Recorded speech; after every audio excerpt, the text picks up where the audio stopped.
င်္ဂလာပါကျွန်တော်တို့တည်တဲ့စေရွာရေတံခွန်ဘက်မှာမစီမစအကြီးပေါ့နော်အဲ့ဒါကီယာကျိုးလေးပြတ်သွားလို့ကျွန်တော်တို့သွားရောက်စစ်ဆေးပြုပေးမယ့်ဗီဒီယိုဖြစ်ပါတယ်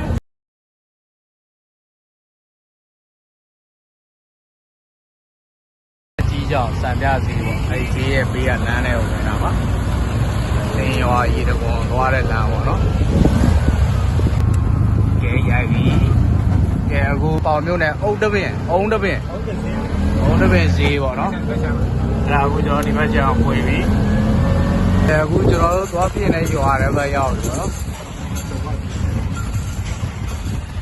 ကြုံဝကြီးရွာအခုကြုံဝကြီးရွာတယ်ပေါ့တော့တော်တော်ပေါ်လာတယ်ဒီမှာပဲချိန်ပြည့်ဦးပြီဒီမှာကစမိုင်းအိမ်ရောက်ပြီကျွန်တော်တို့ဒီရွာဟိုဒါကျွန်တော်ပထမဦးဆုံးအချိန်ခုမှရောက်လာပါတော့ကဲဒီမှာဒါကတော့ရွာလမ်းပေါ့ဒီမှာဒီမစီမဆက်ဘိန်းလေးလုပ်ပေးရမှာပေါ့နော်သူကဂီယာကျိုးအမဲပေါ့နော်ကျွန်တော်အခုဖြုတ်ကြည့်လိုက်တော့ဂီယာကျိုးအမဲပြောက်အခုကျွန်တော်ကြိုးစလဲမယ်ကျိုးစားလဲမယ်ဆိုရင်ကျွန်တော်တို့ဒီအဖုံးပေါ့နော်ဒီအဖုံးကိုအရင်ဖြုတ်ရအောင်နော်ဖြုတ်ပြီးတော့ကျွန်တော်တို့သူကအဖြူကျိုးကဒီဘက်မှာအမဲကျိုးကဒီဘက်မှာပေါ့နော်ဖြူနဲ့အမဲမှားလို့မရဘူးနော်အဲ့ဒါအခုကျွန်တော်စပြီးဖြုတ်ပြီး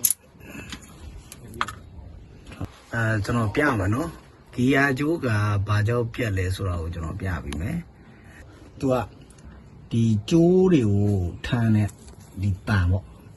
နော်ကျိုးထိမ့်ပြီးတဲ့ဒီတန်နဲ့ဒီကျိုးနဲ့ဟာပုတ်ပြီးတော့စားသွားတော့သူကဒီမှာဆိုရင်အခုအမဲဆိုရင်တစ်ပိုင်းပဲထွက်တော့တယ်ဒီမှာအခုအဖြူရဲ့အခြေအနေဆိုလို့ရှိရင်ဒီမှာနော်ဒါပြတ်တော့မယ်ဖြူတယ်ဒါဒီတန်ချောင်းလေးနဲ့ပဲပုတ်သွားတာပုတ်ပြီးစားသွားတာပေါ့နော်